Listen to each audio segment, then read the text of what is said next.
بسم اللہ الرحمن الرحیم۔ السلام علیکم، welcome to our channel Urdu story centre. نئے آنے والوں سے گزارش ہے کہ ہمارے چینل کو سبسکرائب کر دیجئے اور چینل پر موجود گھنٹی کے بٹن کو پریس کر دیں تاکہ ہر آنے والی نئی ویڈیو کی اپڈیٹ سب سے پہلے آپ تک پہنچ سکے۔ پیش خدمت ہے معصوم چڑیل کا اگلا حصہ۔ رشیدہ خاموش ہو گئی۔ میں اس کے چہرے پر پریشانی کے لرزتے ہوئے سائے دیکھتا رہا۔ پھر میں نے سوچا کہ اس بیچاری کو مجھ سے محبت اور ہمدردی ہے۔ وہ جو کچھ کہتی رہی ہے میری زندگی کے لیے کہتی رہی ہے۔ ہاں، یہ حقیقت تھی کہ پارس پتھر کے ملتے ہی جہاں میرے مستقبل کے سنہرے دروازے کھل گئے، وہیں میرے دشمنوں کی تعداد میں بھی اضافہ ہو گیا تھا۔ لیکن آنے والے وقت کے حسین تصور نے میری آنکھوں سے تمام تشویش اور پریشانیاں چھین لی تھیں، اور میں یہ سوچتا تھا کہ وہ دن دور نہیں جب میری حیثیت ہی بدلی ہوئی ہوگی۔ رشیدہ کو میں ایک ایسی حسین زندگی دوں گا کہ وہ تصور بھی تک نہ کر پائے۔ سفر کا چھٹا دن تھا، ہمیں کوئی پریشانی نہیں ہوئی تھی۔ ابھی تک ہم صحیح راستوں پر جا رہے تھے۔ جگہ جگہ پر ہمیں بیل گاڑیوں کے نشانات مل جاتے تھے۔ ایک دو بار ہم نے ایسی بیل گاڑیوں کو بھی گزرتے ہوئے دیکھا جو سامان سے لدی ہوئی جا رہی تھیں۔ اگر ہم چاہتے تو ان میں سے کسی ایک کو اپنے راستے کی آسانیوں کے لیے طلب کر لیتے، لیکن میں نے یہ مناسب نہیں سمجھا تھا۔ اس طرح کچھ لوگوں کو اپنا رازدار نہیں بنا سکتا تھا۔ پھر ایک شام جب ہم سفر سے تھک کر درختوں کے سائے میں بیٹھ گئے، وہ پگڈنڈی ہم سے کافی دور تھی جس پر سفر کرتے ہوئے ہم یہاں سے تک آئے تھے۔ پگڈنڈی کو ہم نے اس لیے خاص طور سے چھوڑ دیا تھا کہ اس کے قریب قیام کرنا مناسب نہیں تھا۔ دفعتاً مجھے کچھ آہٹیں محسوس ہوئیں اور میں نے اپنا واحد ہتھیار یعنی وہ چھری نکال لی جو اس سلسلے میں میرے کام آ چکی تھی۔ چھری کے دستے پر میری گرفت مضبوط ہوتی چلی گئی۔ میری آنکھیں ایک حیوانی جذبے سے چمک رہی تھیں اور میں سڑک کے قریب جھاڑیوں میں جا چھپا تھا۔ پھر میں اس طرف دیکھنے لگا جدھر سے وہ پگڈنڈی آ رہی تھی۔ پگڈنڈی پر میں نے 3 آدمیوں کو دیکھا۔ یہ آہٹ انہی کے قدموں کی تھی۔ 2 پیدل تھے اور ایک گھوڑے پر سوار تھا۔ پیدل چلنے والے تھوڑی تھوڑی دیر تک بعد زمین پر جھک کر قدموں کے نشان تلاش کر رہے تھے۔ یقیناً وہ میری تلاش میں سرگرداں تھے اور امکان تھا کہ ان کا تعلق اس قصبے سے ہو جس میں ڈاکٹر رہتا تھا۔ بدنیت ڈاکٹر کی چالاکی کو میں نے پہلے ہی تاڑ لیا تھا۔ اس نے اپنے آدمی کو پارس پتھر کے حصول کے لیے میرے پیچھے لگا رکھا تھا، لیکن ممکن ہے یہ لوگ ڈاکٹر کے آدمی نہ ہوں۔ میرا کوئی ایک دشمن تو تھا نہیں۔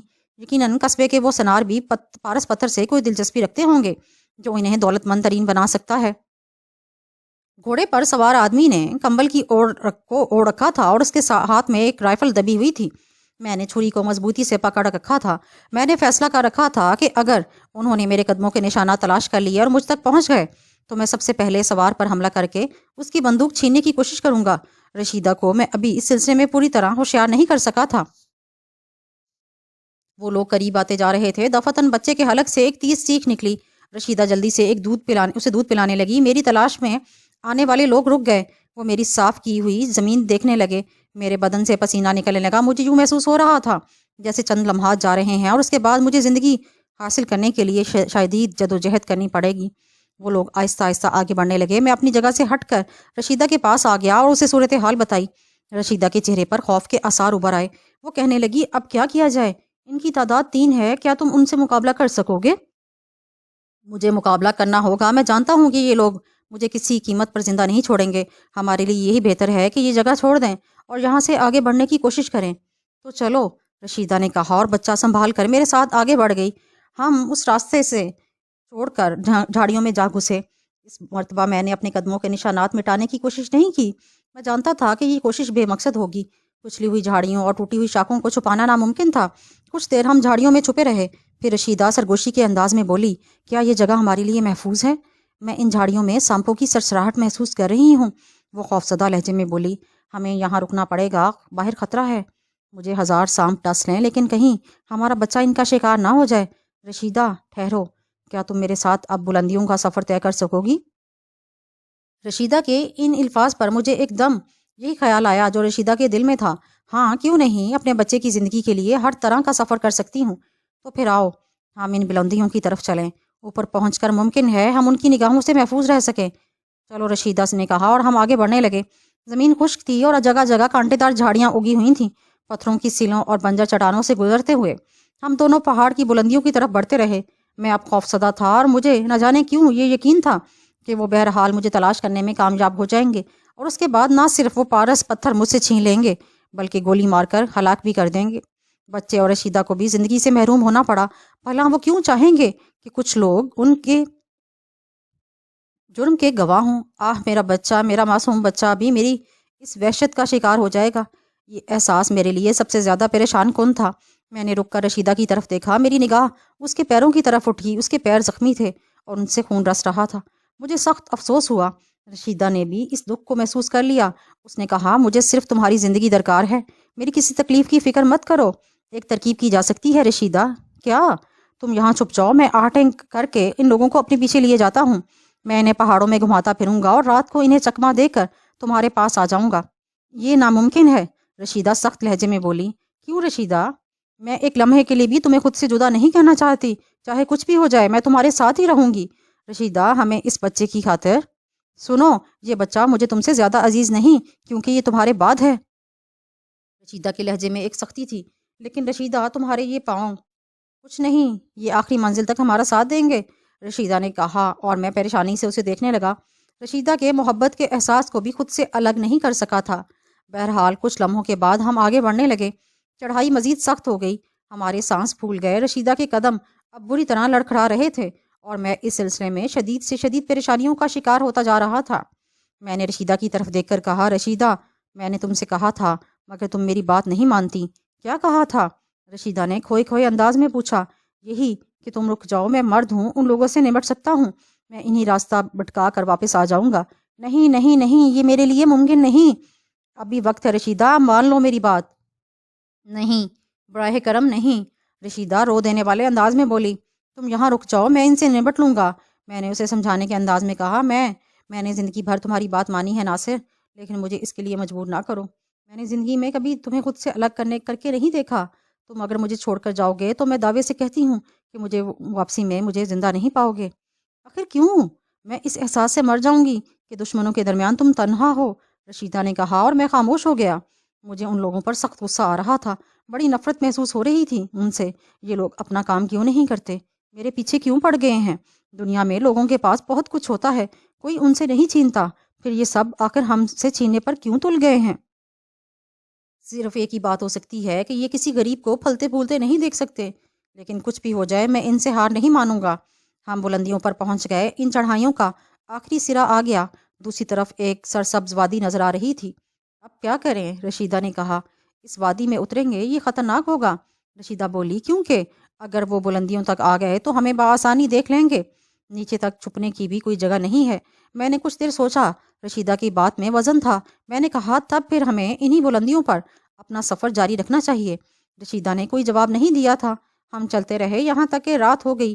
ہمارا بچہ اس مسلسل سفر سے بری طرح تنگ آ گیا تھا۔ عام زندگی سے مختلف بات تھی۔ گھر میں تو اس کا زیادہ تر وقت جھولے میں گزرتا تھا، لیکن اب اسے بھی آرام نہیں ملا تھا۔ میں نے ایک چٹان کی آڑ میں پڑاؤ ڈال دیا۔ رشیدہ بچے کو دودھ پلانے لگی۔ اس نے مجھے بھی کھانے کی چیزیں دیں اور میں نے اسے بھی کھانے کی تلقین کی۔ ہمیں تلاش کرنے والے ہماری نگاہوں سے اوجھل تھے۔ پتہ نہیں ان لوگوں کو ہمارا نشان ملا یا نہیں، خدا ہی جانے۔ کیسا عجیب علاقہ ہے یہ! کیا تم نے اس سے پہلے کبھی یہ جگہ دیکھی ہے؟ نہیں، میں نے مختصر جواب دیا اور میری نگاہ پھر رشیدہ کے پیروں پر جا پڑی۔ مجھے افسوس ہوا کہ میں نے رشیدہ کو ایک نیا جوتا کیوں نہ خرید دیا۔ قصبے سے سودا لاتے ہوئے یہ کام تو میں کر ہی سکتا تھا۔ میں نے پیار بھرے انداز میں اس کے پیروں کے زخم صاف کیے اور ان پر کپڑے کی پٹیاں لپیٹ دیں۔ پھر محبت بھرے انداز میں کہا، شہر جا کر میں سب سے پہلا کام یہی کروں گا کہ تمہارے لیے نیا جوتا خریدوں گا۔ مجھے بڑا عجیب لگے گا۔ کیوں؟ بس اس پرانے جوتے کی عادت ہو گئی ہے، رشیدہ نے کہا۔ رشیدہ، ہم ساری زندگی کی وہ ساری خوشیاں حاصل کریں گے جن سے ہم محروم رہے ہیں۔ وقت نے ہمیں بہت پیسہ دیا ہے، سمجھ لو کہ اب وقت ہماری گرفت میں ہے۔ رشیدہ کچھ نہ بولی۔ رات گزرتی رہی۔ قرب و جوار میں کوئی آہٹ گونجتی تو ہم چونک پڑتے، یوں لگتا جیسے وہ آ گئے ہوں۔ تھوڑی دیر تک خاموشی گزری، پھر رشیدہ نے کہا، کچھ دن پہلے کی بات ہے ناصر، ہمارے پاس کچھ نہیں تھا، ہماری زندگی کس قدر پرسکون تھی۔ اب ہمارے پاس پارس ہے، ہم دنیا کے امیر ترین انسان ہیں، لیکن ہمارے پاس سکون کی نیند نہیں۔ میں جانتی ہوں تم کتنی راتوں سے نیند بھر کر نہیں سوئے۔ مجھے ایک بات کا جواب دو، کیا سکون کی زندگی پارس سے زیادہ قیمتی نہیں؟ میں رشیدہ کی بات پر غور کرنے لگا۔ پھر میں نے کہا، بس تھوڑے دن کی بات ہے رشیدہ، بس چند روز کی، ہم شہر پہنچ جائیں گے، یوں سمجھو زندگی میں سکون ہی سکون ہوگا۔ رشیدہ خاموش ہو گئی۔ صبح ہو گئی۔ چٹانی دیوار پر ہم نے سفر پھر سے شروع کر دیا۔ رشیدہ نے ایک اور خوفناک انکشاف کیا، ناصر، پانی ختم ہو گیا ہے۔